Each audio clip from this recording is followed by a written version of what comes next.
There's a question that has been asked several times if the Nigerian youth have a place in leadership.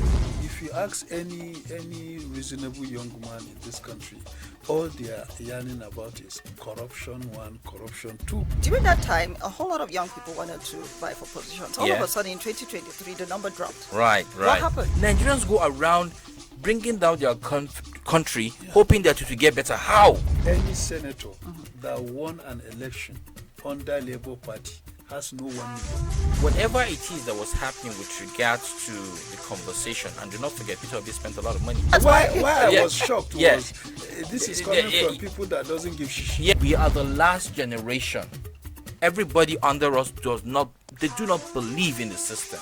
They do not believe in the government. When I say to know the right time to strike, you can't fight what you definitely know will kill you. The government has to make a conscious effort to help regain the trust of the people.